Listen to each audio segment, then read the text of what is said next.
रहा हूं अपने लहू से आगाज, जिसका कल अंजाम आएगा। लिख रहा हूं अपने लहू से आगाज, जिसका कल अंजाम आएगा। मैं रहूं या ना रहूं, मेरे बाद वतन पर मरने वालों का सैलाब आएगा। ये कथन शहीद आजम वीर भगत सिंह का था। आज 23 मार्च है। जैसा कि हमने इतिहास में पढ़ा है और इस देश का इतिहास रहा है, 23 मार्च सन 1931 को आज ही के दिन रात्रि वेला में शहीद आजम वीर भगत सिंह, उनके साथी वीर सुखदेव, वीर राजगुरु को फांसी के फंदे पर चढ़ाया गया था।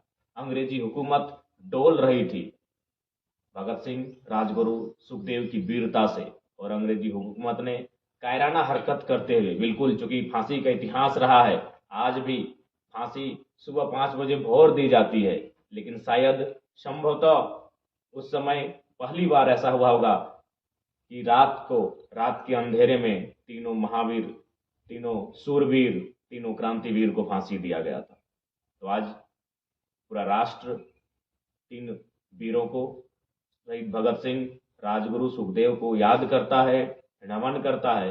लेकिन केवल याद करने और नमन करने से नहीं हो, क्योंकि आज भी फेसबुक और ट्विटर में उन्हें नमन करने वाले, उन्हें श्रद्धांजलि देने वालों की संख्या लाखों नहीं करोड़ों में होगी। लेकिन क्या फेसबुक और ट्विटर तक भगत सिंह सीमित रहेंगे, या भगत सिंह के विचार, उनके आदर्श गांव तक जाने चाहिए, खेत खलिहानों तक जाने चाहिए, गांव की पगडंडियों के पार जाने चाहिए। क्योंकि ये भगत सिंह ही कहते थे कि इस देश में असली आजादी उस दिन आएगी जब खेतों में काम करने वाला किसान और फैक्ट्रियों में काम करने वाला मजदूर क्रांति के महत्व को समझेगा और क्रांति में भाग लेगा। तो कम से कम मजदूरों तक तो भगत सिंह के विचार जाने चाहिए, किसानों तक तो कम से कम भगत सिंह के विचार जाने चाहिए। आज भी भगत सिंह के विचार प्रासंगिक है, उनकी सोच प्रासंगिक है कि 23 साल का एक नौजवान किस प्रकार दर्शन को एक दार्शनिक की तरह भविष्यवाणियां करता है, चर्चा करता है। लेकिन आज भगत सिंह के विचार डीपी तक सीमित रह रहे हैं।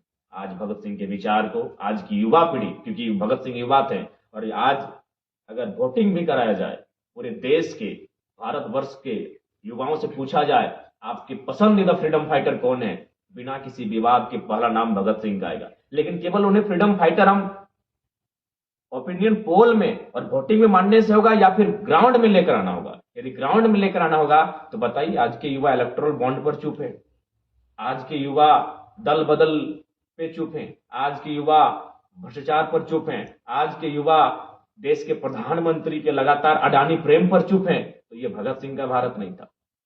यदि आप देश के प्रधानमंत्री को विचारों से सहमत हैं, जो युवा देश के प्रधानमंत्री आज जो यशस्वी प्रधानमंत्री कहलाते हैं, उनके विचार से सहमत हैं, वो भगत सिंह के विचार से फिर भिन्न हो सकते हैं। क्योंकि भगत सिंह और देश के प्रधानमंत्री के विचार में बिल्कुल समानता नहीं है।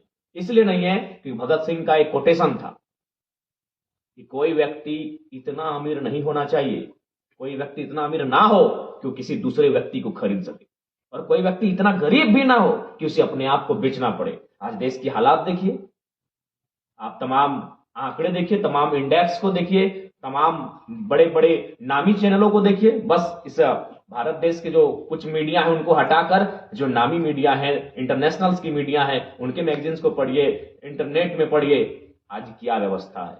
आज हंसदेव जंगल को पढ़िए, एक अडानी को खुश करने के लिए कई हजार आदिवासियों को उजाड़ के रख दिया। तो ये भगत सिंह का भारत नहीं था। भगत सिंह यानी एक व्यक्ति इतना धनवान ना हो कि दूसरे व्यक्ति को खरीद ले, और एक व्यक्ति इतना गरीब भी ना हो कि अपने आप को बेचना पड़े। आज तो ये सामने है।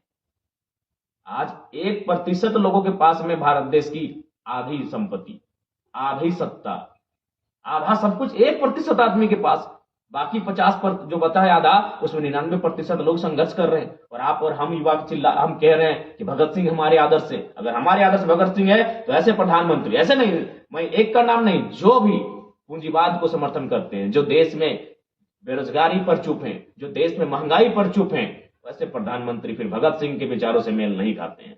इसलिए आज युवाओं को सोचना होगा कि अगर भगत सिंह आदर्श हैं तो प्रधानमंत्री से सवाल करना होगा। ठीक है, प्रधानमंत्री को मानिए, लेकिन एक सवाल बनता है उनसे पलट कर कि आपको हमने सत्ता किस लिए दिया था?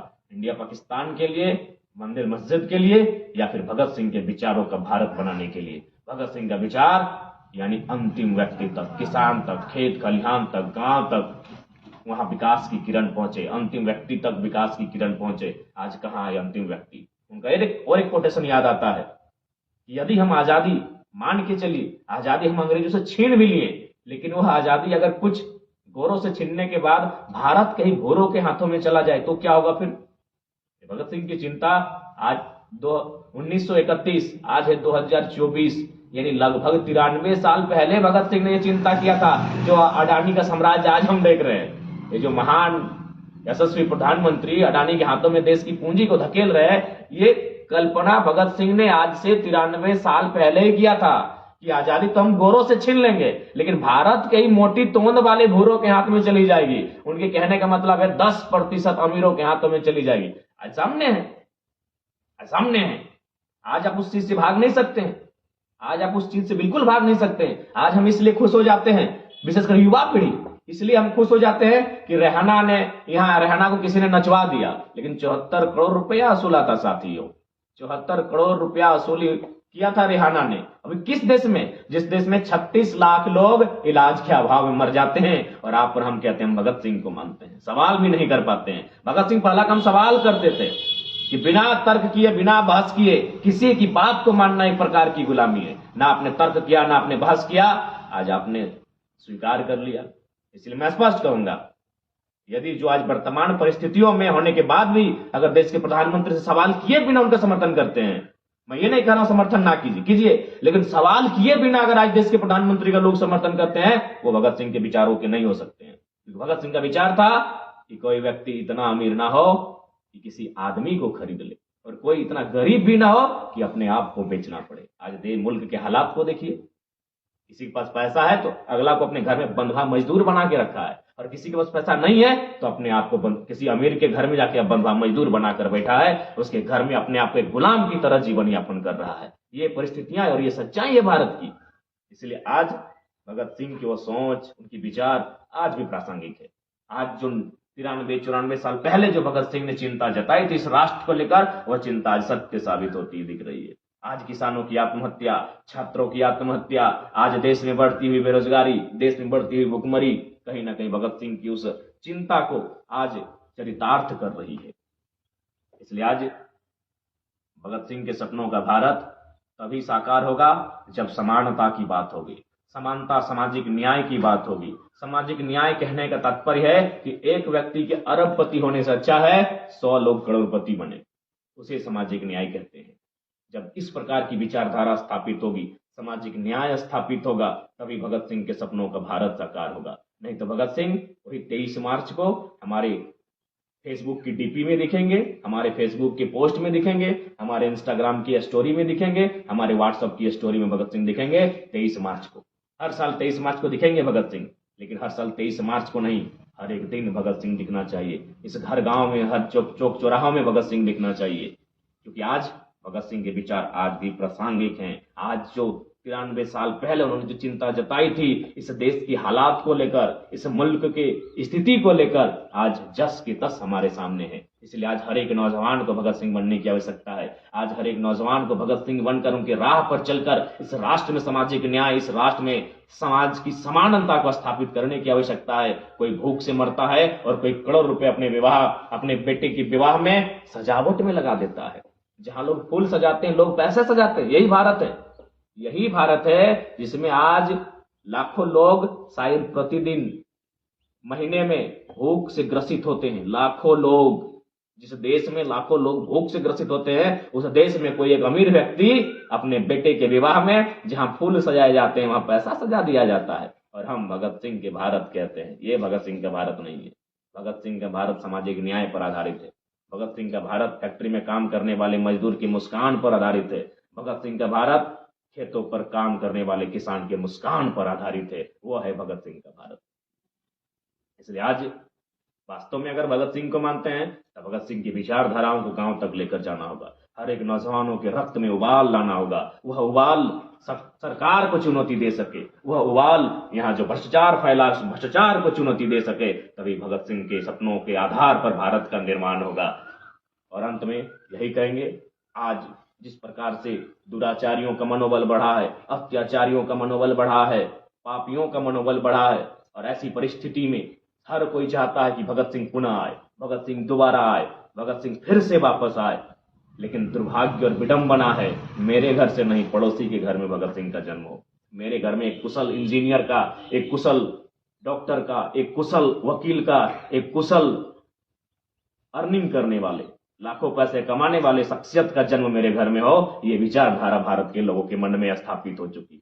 पड़ोसी घर में आए भगत सिंह, कोई चिंता नहीं, हम उसका स्वागत करेंगे, ढोल नगाड़े से स्वागत करेंगे, हम उसके लिए फूलों की माला सजाएंगे, बिछाएंगे, हम उसकी जय जयकार करेंगे। लेकिन शर्त है वो पड़ोसी के घर में आए भगत सिंह, मेरे घर में ना आए। मेरे घर में एक कुशल इंजीनियर आए, मेरे घर में एक कुशल डॉक्टर आए, मेरे घर में एक कुशल एडवोकेट आए, मेरे घर में एक कुशल अधिकारी ऑफिसर जन्म ले। भगत सिंह को अगर जन्म लेना है तो पड़ोसी घर में जन्म ले, हम उनकी जय जयकार करेंगे, हम उनका तिलक करेंगे, हम उनका यशगान करेंगे। लेकिन मेरे घर में भगत सिंह ना, ये विडंबना है भारत देश की। इसीलिए अपनी विडंबना में बदलाव करना होगा। जिस दिन यहाँ का हर एक व्यक्ति, हर एक तबका, हर एक लोग, खासकर शोषित पीड़ित वंचित लोग, जिस दिन यह ठान ले पड़ोसी के घर से नहीं, मेरे घर से भगत सिंह पैदा हो और तमाम दुराचारी अत्याचारियों के खिलाफ आंख से आंख मिलाकर तन कर खड़ा हो जाए, उस दिन इस भारत में बदलाव होगा। जिस दिन यहाँ के लोग हर एक घर में भगत सिंह देखना पसंद करेंगे, खुद के घर में भगत सिंह को देखना पसंद करेंगे, उस दिन भारत की तस्वीर बदलेगी। ऐसे में भारत की तस्वीर नहीं बदलेगी। आज आप देख सकते हैं, जिस देश में भुखमरी हो, जिस देश में लोग इलाज के बाद मर जाते हैं और कोई 74 करोड़ में नाच के चली जाती है, ये भारत की तस्वीर है, ये भगत सिंह के भारत की तस्वीर है। ये नहीं हो सकती भगत सिंह के भारत की तस्वीर। इसलिए नौजवानों, अगर भगत सिंह को मानते हो तो अपने कर्म पर विश्वास करना होगा। आज भगत सिंह खुले मंचों पर उनके किताब को पढ़ी, उन साफ साफ कहते हैं कि जो युवा हर बात पर, छोटी मोटी बड़ी बात पर ऊपर वाले का सहारा देते हैं, उसको चढ़ावा देते हैं, मैं उन्हें नामर्द मानता हूं। ये भगत सिंह का स्टेटमेंट था कि कुछ करना है तो ऊपर वाले की भरोसे, आप अपने कर्म पर भी भरोसा कीजिए, अपने हाथों की, अपने बाजों की शक्ति पर भरोसा कीजिए। ये भगत सिंह का कथन था। तो भगत सिंह के सपनों का भारत ऐसा नहीं होना चाहिए कि कोई 74 करोड़ 5 मिनट के डांस में कमाकर चली जाए। भगत सिंह के सपनों का भारत ऐसा होना चाहिए कि किसी को मृत्यु भूख से ना हो, किसी की मृत्यु दुख से ना हो, किसी की मृत्यु इलाज के अभाव में ना हो, किसी की मृत्यु बेरोजगारी से तंग आकर ना हो, किसी की मृत्यु फसल के बर्बाद हो जाने से ना हो। ऐसा हो भगत सिंह के भारत, ऐसा हो भगत सिंह के सपनों का भारत। तभी हम कहेंगे हाँ, ये भगत सिंह के सपनों का भारत है। तो कहां खोजेंगे हम भगत सिंह को? ये तो भगत सिंह नहीं है। अडानी के महल में भगत सिंह नहीं मिलेंगे, अंबानी की बेटे की शादी में भगत सिंह नहीं मिलेंगे। भगत सिंह इन पहाड़ों में मिलेंगे, भगत सिंह गांवों में मिलेंगे, भगत सिंह किसान पग पग छाड़ मारिए, कहीं नहीं भगत सिंह दिखेंगे। मिल ही नहीं रहे भगत सिंह, क्योंकि भगत सिंह के भारत है ही नहीं। कैसे मिलेंगे भगत सिंह? आपने इस भारत को कहां बना दिया? आईपीएल के क्रिकेट के मैच में बना दिया। करोड़ों के सट्टे में अपने भारत को खोज रहे हैं, तो भगत सिंह वहां नहीं मिलेंगे। भगत सिंह वहां मिलेंगे जहां कोई युवा बेरोजगारी से तंग आकर आत्महत्या नहीं कर रहा हो, भगत सिंह वहां मिलेंगे। जहां दिन भर मेहनत करने के बाद, अथाह मेहनत करने के, परिश्रम करने के बाद हल्की सी मुस्कान जब किसान के मुख पर दिखे, भगत सिंह वहां मिलेंगे। दिन भर कल कारखानों में तपने के बाद जब मजदूर के चेहरे पर मुस्कान हो, भगत सिंह वहां मिलेंगे। ऐसा भारत अगर है तो भगत सिंह वहां है। नहीं तो आप अगर खोजेंगे आईपीएल की कमेंट्री में, वहां भगत सिंह नहीं मिलेंगे।